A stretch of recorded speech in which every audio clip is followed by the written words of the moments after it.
What the heck, and welcome to India's rat temple. Yeah, you heard me right. There's a temple of rats. Welcome to Mata Temple, which happens to be home to over 25,000 rats. But these aren't just any old rat, because these are actually sacred rats that aren't allowed to be killed and are actually worshipped inside this Hindu temple. Locals believe that the rats are actually reincarnations of their ancestors, which is probably why she let this rat nibble on her thumb. And as soon as I tried feeding the rat, it bit me and I freaked the heck out. What makes things worse is because we are in a temple, you have to take your shoes off on entry, which means you're guaranteed to be walking in rat poo. I really want to respect all beliefs, but this one is a challenge. Wow. And if you do decide to visit this temple for the experience, please be prepared for the stinkiest religious building you'll ever go in. But don't worry, because apparently there's been no reports of any infection or disease coming from these rats, but I'm not sure how much I'm actually gonna believe that. All glory and praise and honor to the Most High. We're going to get into it, man. As you can see in that last clip, these guys in India, they have a rat temple, dedicated to these rats. And they worship these rats, and they're so-called sacred to them, man. And, there was a time where I would have looked at this and I would have said something along the lines like, that's just their culture, man. That's just what they do.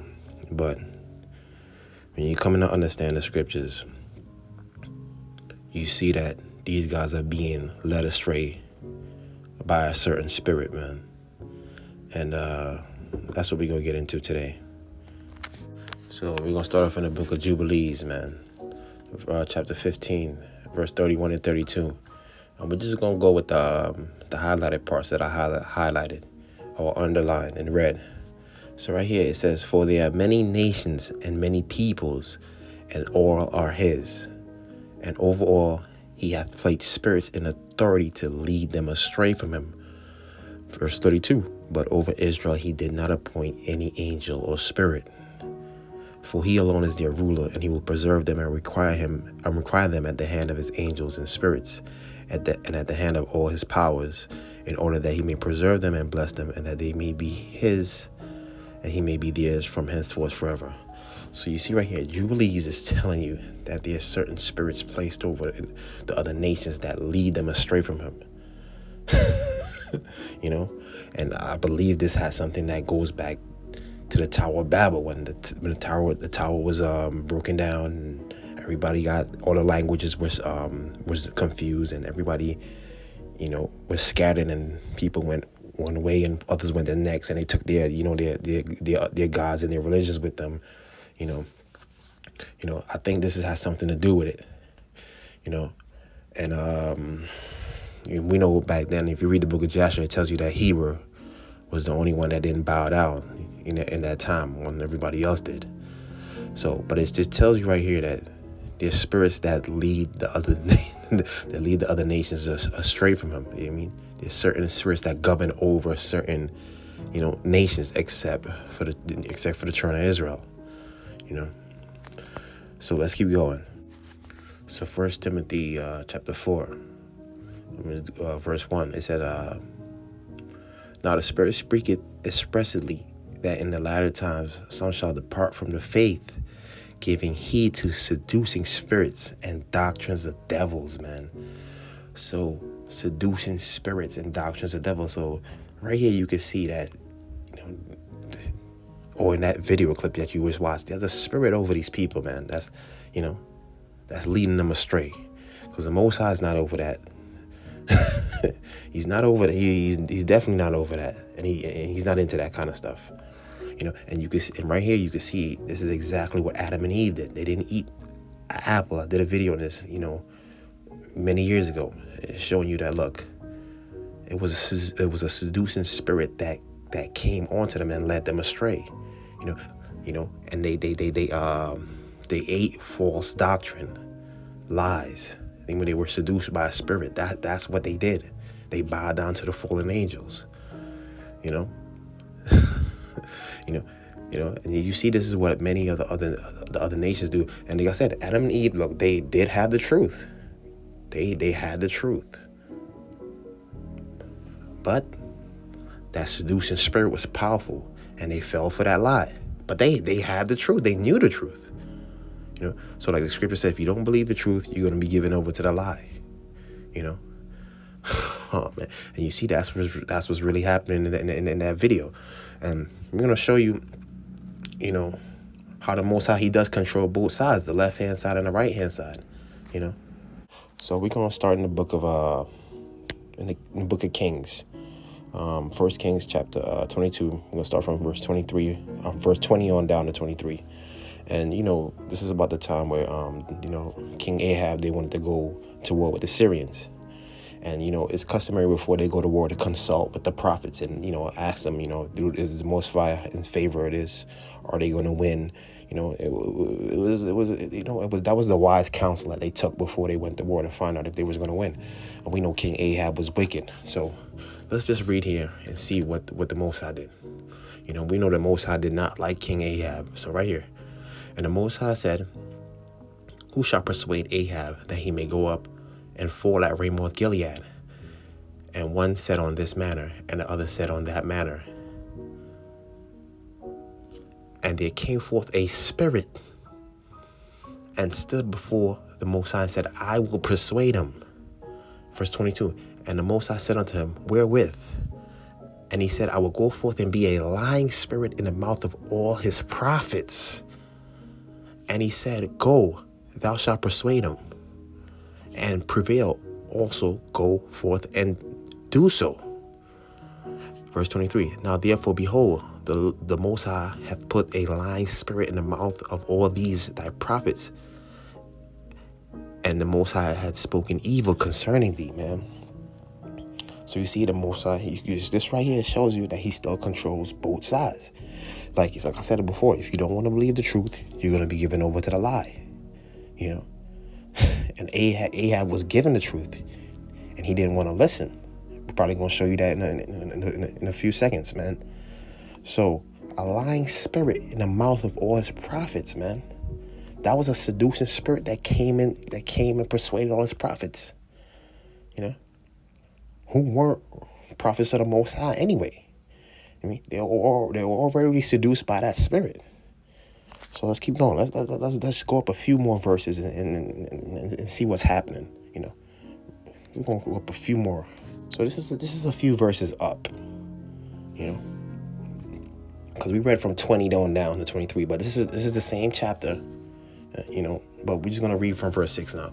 It says, this is still talking about Ahab. You know, then the king of Israel gathered the prophets together, about 400 men, and said unto them, shall I go against Ramoth Gilead to battle, or shall I forbear? And they said, go up, for the Most High shall deliver it into the hand of the king. This is what his 400 prophets is telling him. And we just seen in the last verse that the Most High put a lying spirit on them, you know, to tell him to go up, and he's going to lose this battle. And okay, now as verse 7, and Jehoshaphat said, is there not here a prophet of the Most High besides, that we might inquire of him? So Jehoshaphat is saying right here, look, he knows that these 400 men are not real prophets of the Most High. He's like, is there anyone here, you know, that we could consult with that's true? Let's go verse 8. And the king of Israel said unto Jehoshaphat, there is yet one man, Micaiah, the son of Imlah, by whom we may require of the Most High, but I hate him, for he doth not prophesy good concerning me, but evil. And Jehoshaphat said, let not the king say so. Oh man, you know, it's a long story short. You know, Micaiah came and he pretty much told him, look, things that he didn't want to hear, and you know, they disrespected him, smacked him on his face, locked him up, and, you know, they treated him like crap. But you know, but like I said, look at that ratio, man. 400 to 1. It's not 400 to 2, not 400 to 3, not 400 to 20, not 30, 40, 50, 60. 400 to 1. One man telling the truth, man. And he said he hated him. The king Ahab hated him. He really didn't really hate him. He hated the Most High, really, because the prophet is just relaying the message, you know. You know. So long story short, you know, King Ahab ended up losing, man, because he didn't hearken on to the message, man. You know. So that, you know, so that's said right here. you see that it's seducing spirits that come out and lead, mankind astray if they don't want to hearken onto the truth. Oh man, let's keep going, man. And what was happening there in that verse with all the prophets and right here, Proverbs 29:26. Many seek the ruler's favor. I'm gonna stop right there. So they pretty much wanted to stay in favor with the king, King Ahab. So a lot of them didn't want to go against them. Many seek the ruler's favor. They want to stay in league with him, and they didn't want to be under his punishment.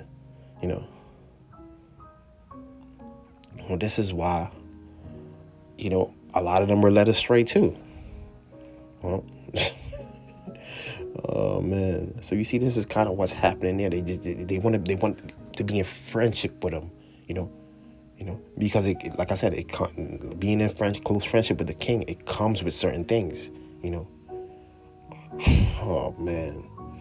And this is what you see people like, these celebrities, like for example, Steve Harvey. He went over there to Saudi Arabia one time, and he come back talking about there's no one way to heaven, and you already know why these guys are being led astray. If you watch my videos, you already know why they're being led astray and seduced by these spirits, why he could even open his mouth and say that, something like that. Look at Oprah down here. One of the biggest mistakes humans make is to believe that there's only one way. There are many diverse paths leading to what you call God, But the scripture says, for all the gods of the world are idols, but only the Most High made the heavens. So these guys, when you really come into this, you understand the scripture, you can see that they're being seduced and led astray by a spirit that's upon them, and that's why I said these are not the wise men that are speaking to you, They go over there to these countries that's bowing down and they're worshiping rats and all this stuff, and they try to come back and bring that they come back talking about the enlightened, and they try to spread that filth, that garbage filth to you, man. Which in turn leads others astray. So man, look at that. Like I said, once again, think about that ratio, 400-1. And it was usually like that with all the with the prophets, man. You look at somebody like Elijah when he was going up against those prophets of Baal. It was 450 of them to 1, just him. And it's probably even worse in this time that we living in. Like that scripture said in Revelations at the end, that devil's going to deceive the whole world. He deceived the whole world. Oh man. So, right here, let's go to Ecclesiastes chapter 7:28. I'm not going to make this one too long. This is Solomon speaking. It says, which yet my soul seeketh, but I find not. One man among 1,000 have I found, but a woman among all those have I not found.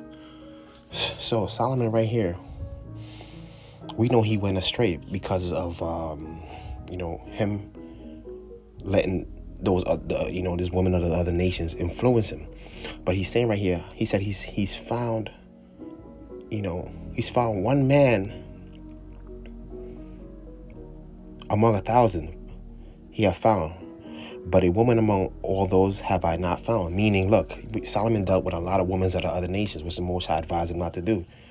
So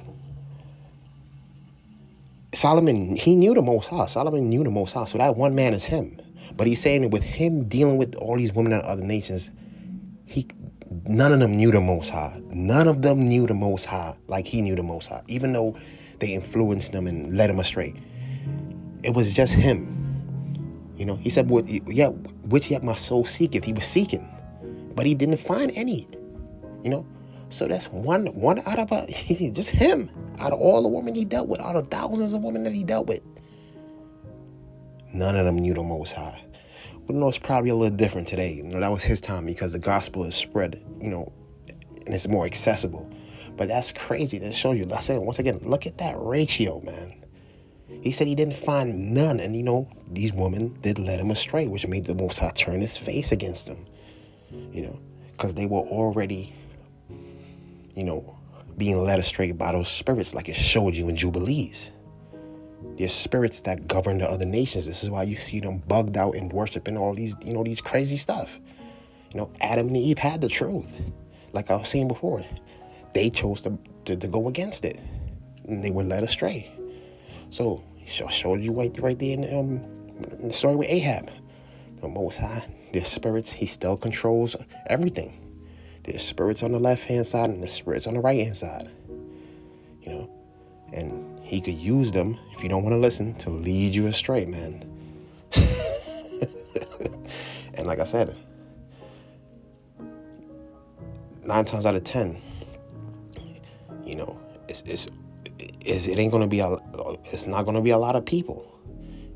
You see it throughout the mist. There was only one person telling the truth. The rest of them were being deceived.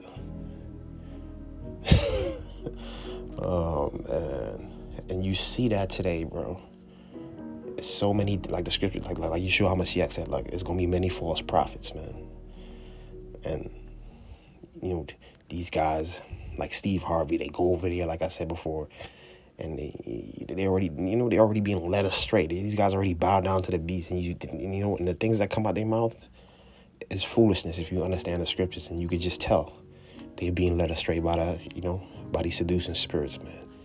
Quick little lesson, man. I just want to get this one off my chest. All praises to the Most High.